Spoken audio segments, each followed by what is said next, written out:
നവ്യാണെങ്കില് പഴയതിലും അപ്പുറം നയനയെ വെറുത്തുകൊണ്ടിരിക്കാണ്. അവള് പറയുന്നുണ്ട്, നയന നീ ഒറ്റയെടുത്തി കാരണമാണ് ഇതെല്ലാം സംഭവിച്ചത്. നിനക്ക് ആദ്യം പറഞ്ഞിട്ടായിരുന്നോ? എല്ലാം ഇട്ടെറിഞ്ഞിച്ച് നിനക്ക് പോയിക്കൂടായിരുന്നോ? നീ എവിടെ ചെന്നാലും നിന്റെ പോസ്റ്റിംഗ് ഒക്കെ അവിടെ തന്നെ കാണും. മുത്തശ്ശിക്കൊക്കെ നിന്നെ വലിയ ഇഷ്ടാ. അതുകൊണ്ടാണ് എല്ലാവരും മോളെടുക്കാൻ ശ്രമിക്കുന്നത്. അതെല്ലാം അറിഞ്ഞിട്ടും നീ ഇപ്പോഴും ഇങ്ങനെ ബിഹേവ് ചെയ്യാണോ?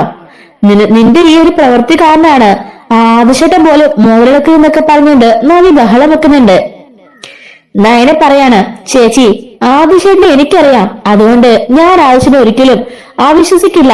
എന്താണെങ്കിലും ആര് വേണമെങ്കിലും പറഞ്ഞോട്ടെ, പക്ഷെ ചേച്ചി മാത്രം ആദിശേട്ടനൊന്ന് പറയരുത് പറയുമ്പോ ഇല്ല നയന, ഇപ്പൊ എനിക്ക് അങ്ങനെ വെറുപ്പാ, കാണുന്ന പോലും കളിയാ. എല്ലാവരും അബയെ കുറിച്ച് എന്തൊക്കെയാ പറഞ്ഞത്. ഈ ആദിശേട്ടനാണെങ്കിലോ എല്ലാവരുടെ മുമ്പില് എന്ന് ഡീസന്റ് ആയിട്ടാ ബിഹേവ് ചെയ്തോണ്ടിരുന്നത്. എല്ലാം കള്ളത്തരായിരുന്നില്ലേ? അയാളുടെ ഒരു കള്ളത്തരം. എന്നിട്ട് എന്ത് ജാടയിട്ടാ നടന്നുകൊണ്ടിരുന്നത്. അനന്തപുരിയിലെ ആനന്ദമൂർത്തിയുടെ പ്രശംസ കാക്കുന്ന ആ കൊച്ചുമോൻ എന്നിട്ടിപ്പോ എന്തായി എന്നൊക്കെ ചോദിച്ച് നവി പറയുന്നുണ്ട്. നയനെ പറയാണ്, ചേച്ചി പ്ലീസ് നമുക്കതൊക്കെ നിർത്താം. ഞാനിപ്പോ എന്റെ ആദിശേട്ടന്റെ ചന്തമട കാര്യമേ മാത്രം നോക്കുന്നുള്ളൂ. അതെടി എനിക്കറിയാം, നിനക്കത് മാത്രം മതി. നീ എന്റെ മകനെ ഒന്ന് എടുക്കുന്നെങ്കിലും ഉണ്ടോ? എപ്പോഴും നിനക്ക് അവളെ മതി. ചന്തമോളെ എടുത്ത് കളിപ്പിച്ചു നടക്കല്ലേ? നിന്റെ സ്വന്തം ഭർത്താവിന്റെ കുട്ടിയാണെന്ന് അറിഞ്ഞിട്ട് കൂടി നിനക്കൊരു നാണമില്ലല്ലോ. സ്വന്തം ചേച്ചിയുടെ കുഞ്ഞിനാണെങ്കിലോ എടുക്കുകയും വേണ്ട. എന്റെ മകനെ എടുത്ത് കളിപ്പിക്കാനെങ്കിലും നീ നോക്കുന്നുണ്ടോ എന്നൊക്കെ നവി ചോദിച്ച് വഴക്കുണ്ടാക്കുന്നുണ്ട്. നയന പറയുന്നുണ്ട്, എന്താ ചേച്ചി ഇത്? അവളെ നോക്കാൻ അമ്മയുണ്ട്, അച്ഛനുണ്ട്, ഈ വീട്ടുകാർ മുഴുവനുണ്ട്. ഇവക്ക് ആരാ ഉള്ളത്? ഇവളുടെ അമ്മയാണെങ്കിലോ ആ കോമാ സ്റ്റേജിലല്ലേ, മറ്റു ബന്ധുക്കളോ ആരുമില്ല. അപ്പൊ നമ്മൾ വേണ്ടി സ്നേഹം കൊടുക്കാൻ പിന്നെ എന്റെ അനന്തപത്മനാഭനെ ഞാൻ നോക്കാതിരിക്കോ? അവനെ നോക്കുകയും എടുക്കുകയും കളിപ്പിക്കുകയൊക്കെ ഞാൻ ചെയ്യുന്നുണ്ട്. അവളൊന്നും ചേച്ചി കാണാത്തല്ലേ? അതെ, ഇത് തന്നെയാണല്ലോ മുത്തശ്ശനൊക്കെ പറയാറ്. എല്ലാവരും അങ്ങനെ ഒന്ന് പറഞ്ഞാൽ മതിയല്ലോ. എന്റെ മകനെ എല്ലാവരും ഒറ്റപ്പെടുത്തുക. ഈ നാശം വന്നേ പിന്നെ. ചേച്ചി അങ്ങനെയൊന്നും പറയരുത്. ഈ കുഞ്ഞിനെ മുഖത്ത് നോക്കിയിട്ട് എങ്ങനെ പറയാൻ തോന്നുന്നു? ദേ, എനിക്ക് അവളുടെ ദേഷ്യമൊന്നുമില്ല, പക്ഷെ നീ അവളെ സ്നേഹിക്കുന്ന കാണുമ്പോഴല്ലോ എനിക്ക് സഹിക്കാൻ പറ്റുന്നില്ല നയന എന്ന് മാമി പറയുന്നുണ്ട്. അങ്ങനെ നമ്മുടെ ജലജയും അബിയൊക്കെ ഓരോന്നും പറഞ്ഞ് എഴുതി കയറ്റി നമ്മുടെ ഈ നവിക്കാണെങ്കിൽ നല്ല ദേഷ്യം തോന്നുന്നുണ്ട് കേട്ടോ. നയനയോടും ആദർശനോടും അതുപോലെ തന്നെ ചന്ദ്രനോടും. അവൾക്കാണെങ്കിൽ നല്ല കലിപ്പാണ്. എല്ലാവരോടും ആ തീർക്കുന്നുണ്ട്. മുത്തശ്ശനും തമ്മിൽ പറയുന്നുണ്ട്, ഇവരുടെ പോക്ക് ഇങ്ങനെ ശരിയാവില്ലല്ലോ, എത്രയും പെട്ടെന്ന് മാറ്റിയില്ലെങ്കിൽ വലിയ അപകടം ഉണ്ടാവും. പണ്ട് നവ്യ ഇടം തിരിഞ്ഞപ്പോ എന്തൊക്കെ പ്രശ്നങ്ങളാണ് വീട്ടിലുണ്ടായത്. അവളൊന്ന് സെറ്റായ പിന്നെയാ ഈ വീട് നേരുന്നത്. അതിന്റെ ഇരട്ടി പ്രതിഫലവുമായിട്ടാണ് ആ അനാമിക ഇങ്ങോട്ടേക്ക് കയറി വന്നത്.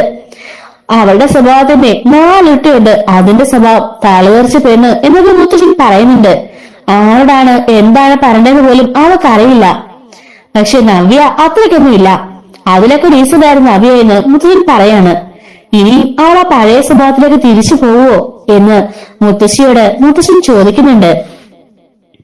അറിയില്ല, ഏതാണ്ട് അതുപോലൊക്കെ തന്നെ. ചന്തമോളോട് ഇപ്പൊ വല്ലാണ്ട് വെറുപ്പാ കാണിക്കുന്നത്. നയനോടും എപ്പോഴും ദേഷ്യാണ്.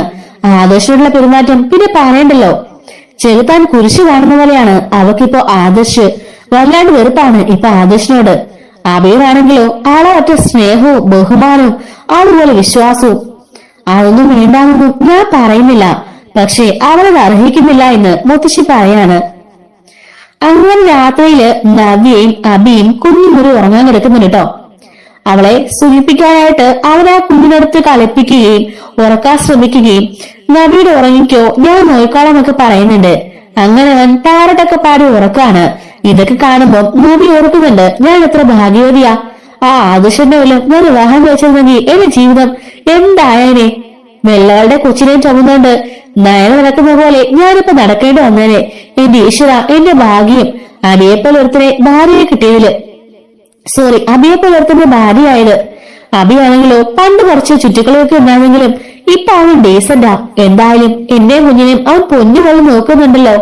ഇത്രയും കാലവും നല്ലവന്റെ മുഖംമൂടി അടി നടക്കാറുന്നല്ലോ ആ ആദർശ് എല്ലാവരും പറ്റിക്കാനായിട്ട് എന്നൊക്കെ നബി ഇങ്ങനെ മനസ്സിലോർക്കുന്നുണ്ട് കേട്ടോ. അങ്ങനെ നബിയും കുഞ്ഞും നല്ല ഉണക്കത്തിലാവാണ്. ഈ സമയത്ത് അവൻ ചാടി എഴുന്നേക്കുന്നുണ്ട്. അവൻ ഓർക്കുന്നുണ്ട്, ആ ചന്ദമോളോട് ഉള്ളിടത്തോളം കാലം അത് എനിക്ക് അപകടം ചെയ്യും. അവളെ എങ്ങനെയെങ്കിലും ഇല്ലാതാക്കണം. ആളെങ്കിലും പറഞ്ഞ് അവളെ കടത്തിക്കൊണ്ട് പോയാലോ എന്ന് ആലോചിക്കാണ്. വേണ്ട, അവളെങ്ങാളെ അറിഞ്ഞാലേ റിസ്ക് ആവും. എന്തായാലും എന്തെങ്കിലും ചെയ്ത് അവളെ ഇല്ലാതാക്കണം. അല്ലെങ്കിൽ പിന്നെ ഞാനിവിടെ ഇങ്ങനെ ജീവനെടുത്ത് ഒരർത്ഥവുമില്ല. എന്തെങ്കിലും ഒരിക്കൽ DNA ടെസ്റ്റ് എടുത്ത് ആരെങ്കിലും നോക്കിയാ എല്ലാം തീർന്നല്ലോ. അതോടുകൂടി എല്ലാവർക്കും മനസ്സിലാകും ഞാനാണ് ആ ചന്ദമോളുടെ അച്ഛനെന്ന്.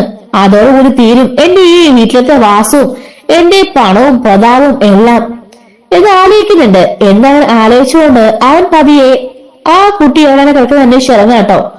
മുത്തശ്ശനും അന്ന് ചന്ദമോളുടെ കൂടെ അല്ല കിടന്നത്. ചന്ദമോളാണെങ്കിലോ അവൻ നയനയുടെ കൂടെ കേട്ടോ കിടന്നത്. അന്നാണെങ്കിലോ ആദർശ് അവിടെ ഉണ്ടായിരുന്നില്ല. ആദർശാണെങ്കിലോ ബാംഗ്ലൂരില് ഒരു ബിസിനസ് മീറ്റിംഗായിട്ട് പോയിരിക്കാം കേട്ടോ. നയന കുറെ ഏറെ വൈകിയാണ് ചന്ദമോളെ ഉറക്കി കിടന്ന് ഉറങ്ങിയത്. അവൾക്ക് കഥകളൊക്കെ പറഞ്ഞു കൊടുത്തവൾ കിടന്ന് ഉറങ്ങി അവള് ഡോറ് പോയി ലോക്ക് ചെയ്യാനായിട്ട് മറന്നുപോയിട്ടോ. എണീച്ച് ലോക്ക് ചെയ്യാന്നൊക്കെ ഓർത്ത് അവളെ കളിപ്പിച്ചലവിച്ച് കിടന്ന് നയന ഉറങ്ങിപ്പോയതാണ്. ഈ സമയത്ത് അഭി പതിയെ പമ്മി വരുന്നുണ്ട്. അവൻ നോക്കാണ് CCTV ഒക്കെ ആക്റ്റീവായിരിക്കുന്നത് അവൻ കാണുന്നുണ്ട്. അത് കാണുമ്പോഴേക്കും അവൻ പതിയെ CCTV ഉള്ള മുറിയിലേക്ക് പോവാണ്. അവിടെ ചെന്നതിന് ശേഷം അവന്റെ മെയിൻ ഓഫ് ചെയ്യുന്നുണ്ട്. എല്ലായിടത്തും CCTV അപ്പൊ തന്നെ ഓഫ് ആവുന്നുണ്ട് കേട്ടോ. ഇനി ധൈര്യമായിട്ട് എനിക്കൊന്നും ചെയ്യാമെന്ന് ഓർക്കാണ് അബി. അങ്ങനെ അബി അവിടുന്ന് പതിയെ ഇറങ്ങി ആ നയനയുടെ മുറിയിലേക്ക് ചെല്ലുന്നുണ്ട്.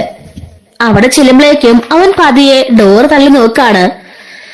അവനാണെങ്കിൽ ഓർക്കുന്നുണ്ട്, ആഹാ, ഇവര് ഡോറ് പോലെ ഇടയ്ക്കാണോ കിടന്നുറങ്ങിയത്? എന്തായാലും അതെനിക്ക് കാര്യമായി. ഇവരുടെ മേലെ വീണ പഴി. ആ കുട്ടിക്ക് എന്ത് സംഭവിച്ചാലും സ്വന്തം ഭർത്താവിന്റെ അവഹിതത്തിലുണ്ടായ കുഞ്ഞിനെ അവള് കൊന്നേ പറയുള്ളൂ. അതുകൊണ്ട് ആശ്വാസം എന്ന് പറഞ്ഞ് അവൻ പതിയെ കതവും തുറന്ന് അകത്തേക്ക് കയറുന്നുണ്ട്. ഈ സമയം നമ്മുടെ നവിയുടെ കുഞ്ഞി കരയുന്നുണ്ട് കേട്ടോ. കുഞ്ഞി കരയുമ്പോഴേക്കും നവി ചാടി എഴുന്നേക്കാണ്. അയ്യോ മോനേന്നും പറഞ്ഞിട്ട് അവൻ എടുക്കുന്നുണ്ട്. ഈ സമയം നോക്കുമ്പോഴേക്കും അബിയെ കാണുന്നില്ല. അയ്യോ, അബി ഇതെവിടെ പോയിന്ന് അവൻ ഓർക്കാണ്. ടോയ്ലറ്റിൽ പോയതായിരിക്കും എന്നും പറഞ്ഞിട്ട് നവിയ കുഞ്ഞിനെടുത്ത് ഉറക്കുന്നുണ്ട്. കുറെ നേരമായിട്ടും അബിയെ കാണുന്നില്ല. ഈ സമയത്ത് നവിയ തിരികെ കുഞ്ഞിനെ ഉറക്കി കിടത്തിയതിനു ശേഷം ബാത്റൂമിൽ പോയി നോക്കുമ്പോ അവിടെ അബി ഉണ്ടായിരുന്നില്ല. ഡോർ തുറന്നു കാണുമ്പോഴേക്കും അബി രാത്രിയില് എവിടെ പോയതാ എന്നും പറഞ്ഞുകൊണ്ട് നവിയാണെങ്കില് അവിടുന്ന് പുറത്തേക്ക് ഇറങ്ങി പോകുന്നുണ്ട്. പുറത്തേക്ക് ഇറങ്ങി പോകുമ്പോ കാണുന്നത് നയനയുടെ ഡോറ് ഓപ്പണായി കിടക്കുന്നുണ്ട്. ഇത് നയനയുടെ മുറിൽ ഡോറ് ഇതെന്താ ഇപ്പൊ ഓപ്പണായി കിടക്കുന്നേ? അവൾ രാത്രി എവിടെ പോയി എന്ന് ഓർക്കുന്നുണ്ട്. ഈ സമയത്ത് നവി പതിയെ പെട്ടെന്ന് ആ മുറിയുടെ വാതിലേക്ക് ചെല്ലാണ്. അപ്പോഴേക്കും അബിയാണെങ്കിൽ ഒരു തലകാണി എടുത്ത് പതിയെ ആ ഒരു കുട്ടിയുടെ മുകളിലേക്ക് വെക്കാൻ നോക്കുന്നുണ്ട്. നവി അപ്പോഴേക്കും അങ്ങോട്ടേക്ക് വന്നിട്ട് അബി എന്ന് വിളിക്കാണ്. പെട്ടെന്ന് നയന ചാടി എഴുന്നേക്കുന്നുണ്ട്. അബിയാണെങ്കിലോ തലകാണി കഴിഞ്ഞു മാറ്റിയിട്ട് ഞെട്ടി നിൽക്കാണ്. നവി ചോദിക്കുന്നുണ്ട്, അബി നീ എന്തായി കാണിക്കുന്നത്? നീ എന്താ ഇവിടെ എന്ന് ചോദിക്കാണ്. നയന ചോദിക്കുന്നുണ്ട്, എനിക്കറിയില്ല, എന്താ അബി നീ എന്താ രാത്രി മുറിക്കകത്ത് എന്ന് നയന ചോദിക്കുമ്പോഴേക്കും ഒന്നുമില്ല എന്ന് പറയുന്നുണ്ട്. അല്ല, നീ എന്തിനാ ഇപ്പൊ ഇങ്ങോട്ടേക്ക് വന്നത്?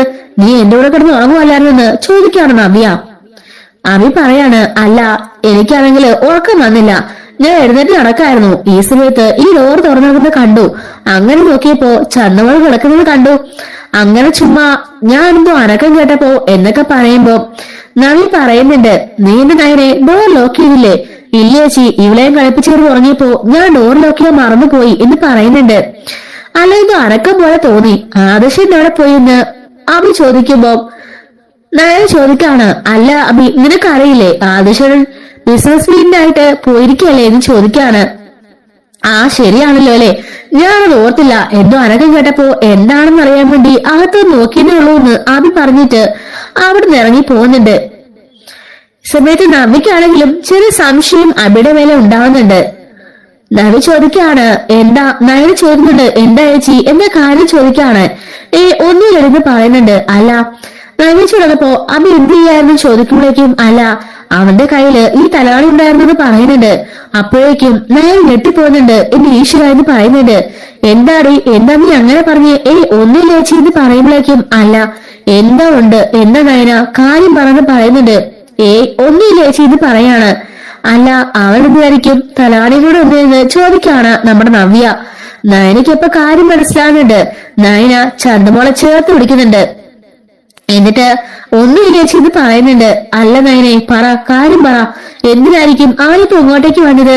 അല്ല അഭി തന്നെ പറഞ്ഞല്ലോ ചേച്ചി, എന്തെങ്കിലും സൗണ്ട് കേട്ട് വല്ല കള്ളമാറില്ലെന്ന് ഓർത്ത് അവൻ കയറി വന്നതായിരിക്കും. ഉറക്കം വന്നില്ലെന്ന് പറഞ്ഞല്ലോ, അതുകൊണ്ടായിരിക്കും ചേച്ചി. ചേച്ചി വിഷമിക്കണ്ട, ചേച്ചി കയറിപ്പോക്കോ എന്ന് പറയുന്നുണ്ട്.